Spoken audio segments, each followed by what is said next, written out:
And I always have a lot I can say about a lot of things. But it occurs to me that maybe you might want to know, you might want to ask questions about what you would like me to talk about. Just briefly, to get this started, I was a chicken hawk in 1966, totally believing in what the United States was doing in Vietnam and all over the world, believing that we were the greatest country in the history of the world, endowed by our Creator to bring prosperity to the heathens all over on the planet. But I was in law school, and I had a school deferment, and so I was a chicken hawk. I was all for the war, for killing the commies, but I didn't want to be in the military. Well, ironically, I was drafted with a school deferment. This was pre-lottery. There was a deferment system. I had a full 1A, a 2S school deferment, and it didn't occur to me that I would ever have to go in the military, which was my choice, my wish. I did not want to go. I wanted other people to go.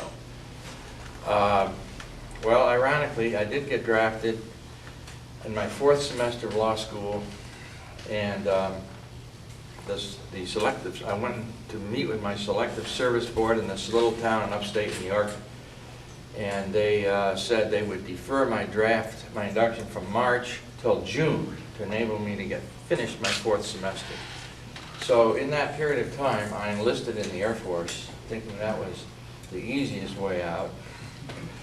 And that was a 4-year program, and I went in as an officer. And I had an assignment at Headquarters Air Force in Washington for 2 years, which was a very white-collar job. It was really kind of unbelievable that I had such an easy job. But then, ironically, another irony happened. I got selected to be in an experimental Air Force Ranger program.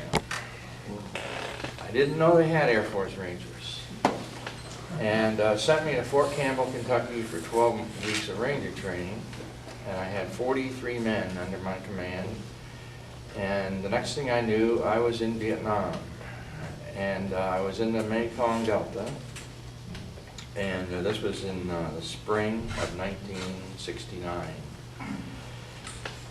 and I had an extra duty. I was asked by a Vietnamese colonel. I was a first lieutenant. I was asked by a Vietnamese colonel to accompany one of his lieutenants to document some bombings. I wanted to know the success of these pilots because he had heard rumors from the local CIA, basically torture center in Canton City, that several of the new Vietnamese pilots that had just been trained in Louisiana and arrived at Ben Thuy, where I was, were VC and were planning to sabotage or not carry out certain missions. I was very naive, even though I was 27 years old at that time. And I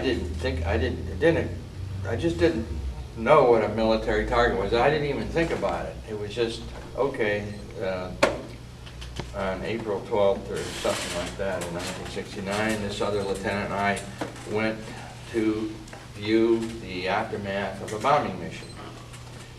And where this lieutenant, I was driving the Jeep, where he guided me to was the remains of a village, and it was still smoldering. The bombing had happened within 30 minutes before we got there. And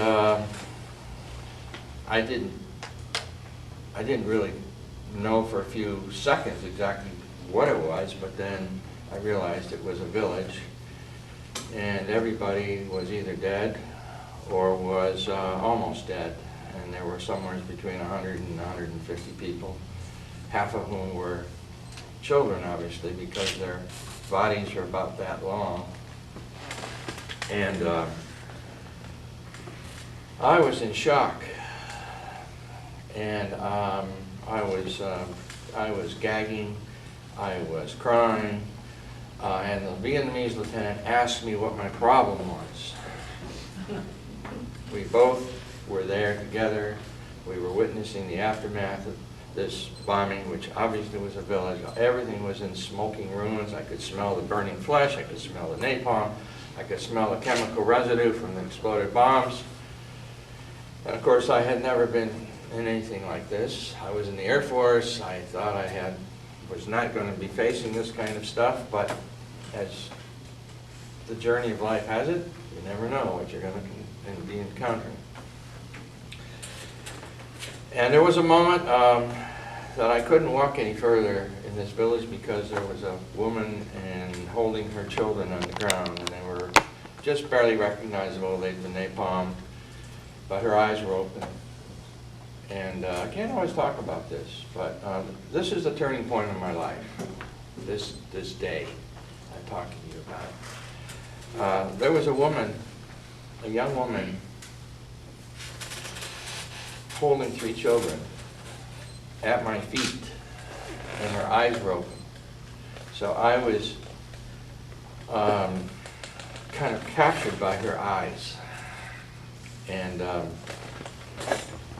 I thought maybe she was alive. I just didn't know. I was in some kind of shock, but I was infatuated with this woman, and I realized that she was dead and that the napalm had burned her face and her eyelids.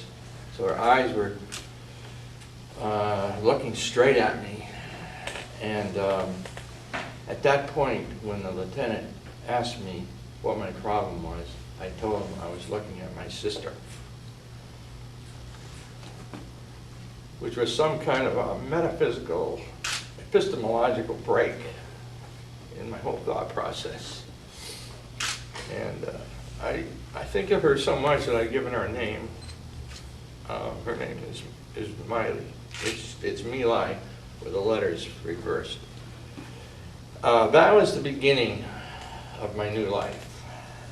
I have definitely not been the same since that moment. I had to go into 4 more villages that week. And in that week I saw somewhere between 700 and 900 dead Vietnamese. All villagers, none of them were armed. None of them had anti-aircraft guns. There were no AK-47s. They were villages that were bombed with A-37 planes flying into 300 feet, dropping their armaments and then taking off. Easy job. And I was at the base where the pilots were, and so they would be at the officers' club laughing about their days bombing and waiting for another day. So that was my baptism into consciousness. I did not think I had any. I didn't know anything about consciousness. I didn't know anything about values other than American values, whatever that is. And so from 1969 on, my life has been very different. I was actually, from that point on, I was speaking against the war every day. I was speaking out against the war every day, wherever I was. I said, this is a violation of Nuremberg. The Nuremberg principles prohibit, as do the Geneva Convention, targeting civilians or civilian infrastructure. And that's all we were doing. That's all. It was all about killing as many Vietnamese as we could, because body counts was what was important. It was what was important for promotions. It was what was important for the politics, the lie, the political lie that we're winning and we're prevailing over evil. So at any rate, from 1969 on, I've been walking a very different path. And there's so many chapters in this path that have unfolded one after another. It's really kind of hard for me to know kind of how to talk about it.